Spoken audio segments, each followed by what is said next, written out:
nagpapasalamat yan sa gobyerno dahil tayo naman ang inintroduce dito sa Maradika para mag-partner sa pag-improve ng ating animasyon. Nagtanong din ako ni ma'am, sabi ko ma'am, wala talaga kami budget ma'am. Actually, personal kong kwarta ginastos dito sa Umasig. Nakakrediti dyan, nag-release ako sa bar ng ayuda. Nagbigay ang bar ng ayuda, tapos sinabi ko sa Clavel, sa Placer, yung nabigyan ko sa Alegria na pwede nyo gawin din kayo. Ako kasi wala na Surigao del Norte o sa Asosasyon kay Lipo. Sabi ko sa kanila, hindi ka lang chapter 1. Hindi na ako nakabalik ma'am kasi wala talaga kaming budget. Ngayon naman, ang maging pagsabi mo na kailangan tumawag ng assembly, wala naman sa budget yung pagpunta ko sa kuhan. Tinawag ko lang siya dilo. Imuhats, wala ko yung ganito. Isilig naman, sinabi ko sa kanya, yan niya kapanay ko sa ko. Yung sinusad naman ma'am, ang sabi niya, baka makapunta, walang reply. So inshallah, mayroon tayong grupos na February 20 yung sabi mo, so baka makatin ang lahat. Kasi itong partnership ng Maradika sa itong Kumasi is not politician and politics. Hindi ko ibig sa politiko. Ito ay para tulungan ang mga tao. So pwede natin ipati yung yung what? O yung what? Accredited by... accredited. Nandiyan ang accredited. Wala akong dalang mapil. Nandiyan ang accredited sa province at accredited sa city government. Accredited by province of Surigao del Norte, accredited by the city government. Mayroon tayong papel doon. Hindi ko lang nadala pero andyan na. So, ibig sabihin na accredited yun, yung gobyerno natin, may tiwala na sa atin. Yung gobyerno natin sa city at sa gobyerno. Hindi natin pwede ipagpaliwala yung gobyerno natin. Yung kasola ko yung nakaupo ngayon, kasi yung lahat ng nakukuha natin na kamapian, nandun sa gobyerno. So, anong product na Umasig? First product na Umasig, dahil sa mga magandang relisyon nila sa gobyerno natin, una, nag-request na 3 empleyado sa terminal. Naging si Isyo 3, si Abdullah Matuan, ito pa si Lipat, nandito si Ismail. Pero hindi ko nasakop yun kung matagal pa sila kasi ugali naman talaga ang gobyerno na mag-iyo. So, ang akin, pinasok ko sila sa una lang, pero hindi ko nasakop yung bumaliyo. Nasa kanila yung performance. Pangalawang produkto ng Umasig, yung ustads natin. Ma'am, nandiyan ang 6 na ustads natin. Anim na ustads natin. Pangatlong produkto ng Umasig, itong natin, relocation site, ibinigay sa atin ng Honorable Mayor Paul Dumlao at kay Honorable Vice Mayor Alfonso Oscar Sura, yung 42 relocation. At sabi ni Mayor, sabi ni Atty. Penali, ma'am, paano na yung office namin? Bigyan kita ng opisina para mamunit mo yun. Kaya, nangira ko na yung sabi, install ka, wala akong install. Wala ka pala na-list, wala doon sa bahay. Kung baka pwede mo ako bigyan dyan, sabi niya ako, kaya ito, ipaintindi ko sa inyo, kasi mayroon marami managalit. Yung nakalista sa Primark, inuha talaga ng Primark, hindi na pwede relocate. Yung lista doon, kung tutusin, ang qualified lang niya mag-relocate is more than 11. Tapos yung lahat, nakalista doon eh. Sabi ni Pato Liberal, gusto ito ko rin ng kwan, kung hindi pwede yan ba? Yan ang tao ko, walang pira yan, kaya na sa akin yan, na-relocation. Sabi ni Piral, galing si Piral, sabi ko ma'am, may sikreto kami ngayon, tawagan mo siya. Lahat ng nakalista, hindi ko pwede bawasan yan ma'am. Yung nilista ko, yun talaga hindi nabawasan. Pero hindi nakalista, hindi ko na nakasakop yun ma'am kasi mayroon na sila batal doon, nakaupirit na yung kanila, pwesto. Kaya, yun din ako naman nila ko sa nila, humingi ako sa inyo na kapatawaran kasi hindi ko kayo lahat. Kasi kunti lang yung binigay na stone, 42 to 43. So, yun ang product ng Umasig. Dahil sa magandang relasyon sa gobyerno, yun ang produkto ng Umasig. 43 relocation. Ngayon naman, isang produkto ng Umasig, hindi ito pagmamayamag. Umrate ng city government. Ako'y ginawang, nang maglaro ako sa kwan, ulay natin nang maglaro ako ng cheese, walang maghandle ng cheese, ginawa kong bots. Ayun naman, namatay ang kapatid ko, pumunta ko ng Maynila, hindi ko palala na yung congressman doon sa 5 district, si P. Vargas. Pinsan pala ni New York. Yung first counselor na artista, si Alfred Baldas, magkapatid sila ng PM. Nakita ko naman doon, PM Baldas, Congressman PM Baldas. Sabi ko kay Sarasi ko, ang alam ko, pagkapatay ng tatay ni, pagkapatay ng nanay ni PM, sabi niya, doon nandun si Baldas, magpinsan sila. Ikaw pinsan, tawagan mo. Tinawagan ka ng pinsan ko. Sabi niya, may taga-Surigao dito, ng president nila. Nakausap kami. Sabi ko, sir, gusto mo ng promosyon? Nagtatrabaho ko ng sinilo, kaya nga ako promosyon. Biro lang yun, ha? Biro lang. Sabi ko, gusto ko ng promosyon. Sige, walang problema doon. Pagdating dito, tumawag si Mayor, noong makalawang araw, gumawa siya ng opisina na, nabutan ako, di ba, nabutan ako, Muslim Affairs of Surigao City, under the Barangay Affairs of Local Government. Pero sa ID, Barangay Affairs, das Muslim Affairs. Pero yung Muslim nilagay doon mo, ako kami nilagay doon. Alhamdulillah. So lahat talaga ng process ng gobyerno na manggagaling para sa Muslim community, magdadaan mo na sa akin. So dahil sa mission ng Muslim, United Muslim, ipakita mo yun, huwag kayong mag-alala kasi nasa mission ng Muslim, ang embassy, to serve with the utmost respect, unwavering transparency, and commitment to righteousness. Through these values, we aim to empower individual and build community where everyone thrives together. So hindi ako pipili ng tao, ma'am. Asaan nyo, inshallah.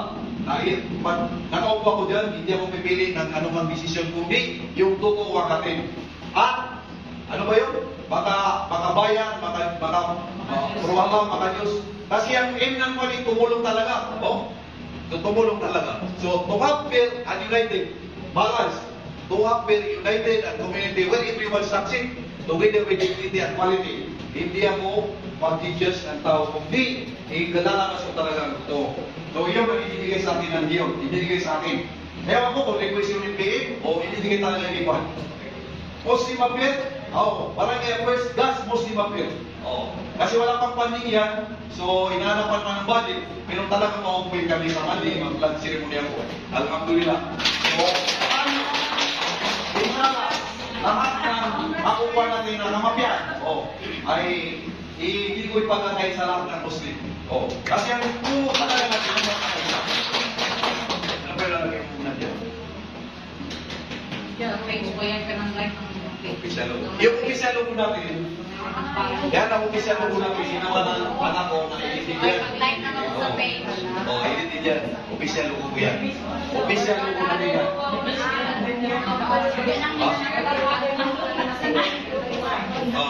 Walang ibang logo ng walang simple design ka na anak ko. Libre yan, walang bayan yan.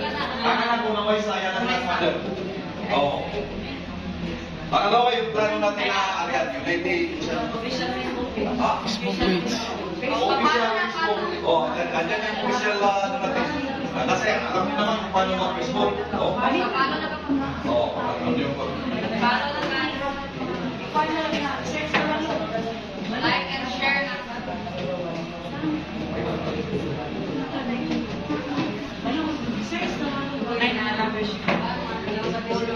So, ito naman ang tatalakay natin, yung membership natin. Saan mapupunta ang radio? Kasi may nag-require ako ng 200 membership. Ito advice ko. Nung magkausap kami ni Mayor, sabi niya, si Vice Mayor, laman ang ulo ko sa inyo.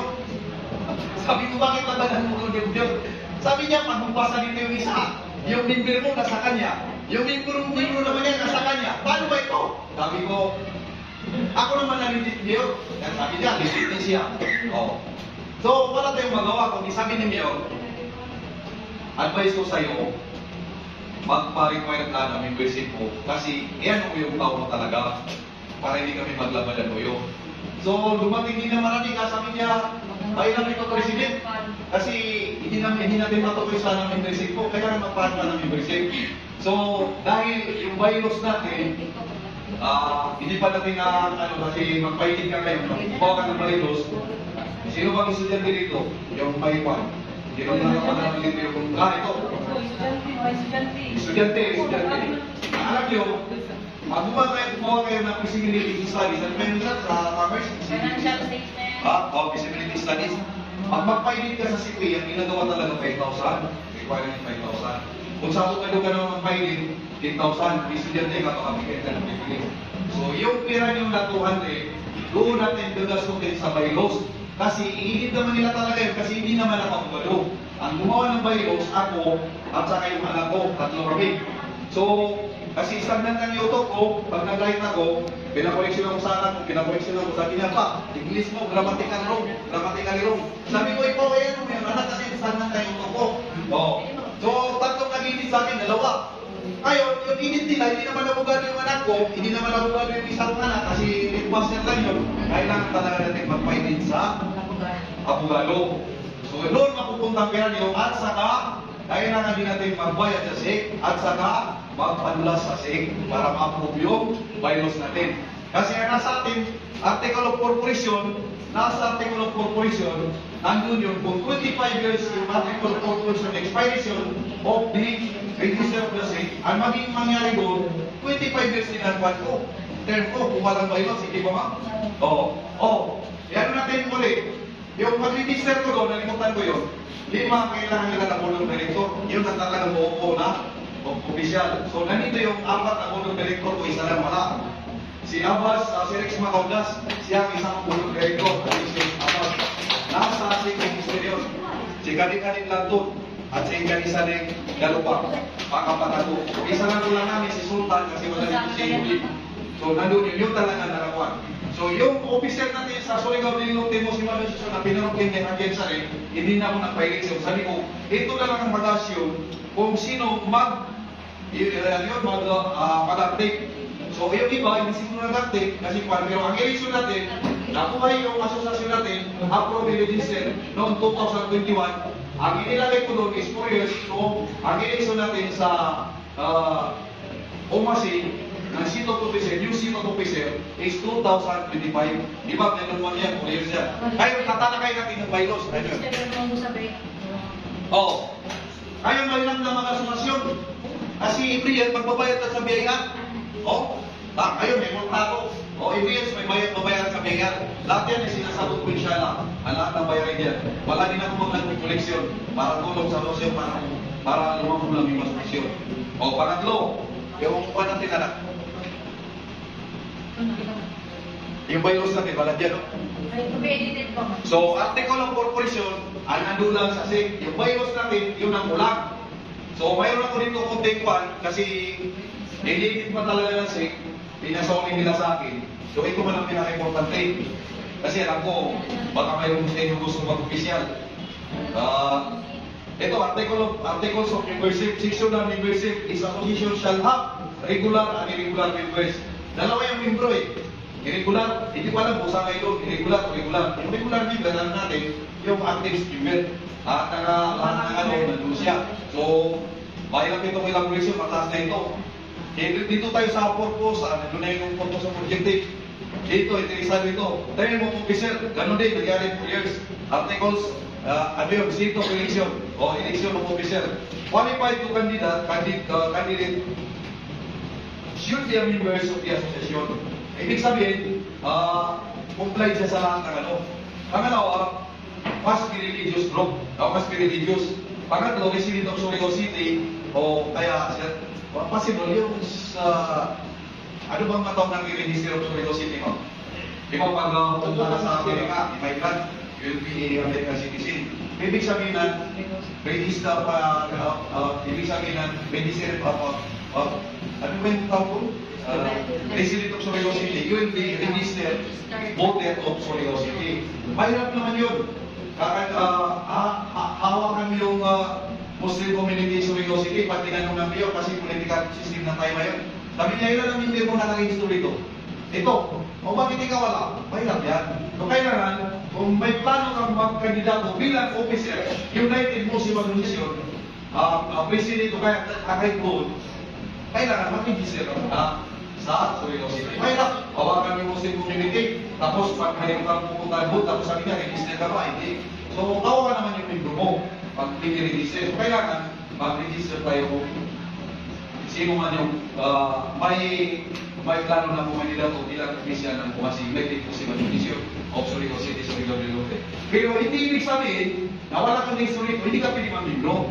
Pero pwede ka mag-membro. Pwede ka mag-membro. Para sa kamapiyatan o kamapiyan natin lahat. So, mahirap na i-explain, baka hindi tayo matapos na kwan, hanggang na lang tayo dito, tutuloy tayo. Baka mo na yung pan tayo pan. Kwan. Mayroon tayong pan-lunch. Inshallah, pag video kayo, mayroon yung pumasahin. Provided by the Europeans through our Maradika. Pres, malong klaro agi uta po presidente agi itu kandidat na para kuan na. Yung kwan, really, active member. Active member. Active member. Pangalawa, must be religious. Religious. Kasi may dadaanan natin eh. May kailangan tayo, hinahanap pa natin yung presidente kasi wala doon sa simbahan eh. Di ba? Mahirap naman. Tingnan mo yung title natin, United Muslim Association of Surigao City, Surigao del Norte.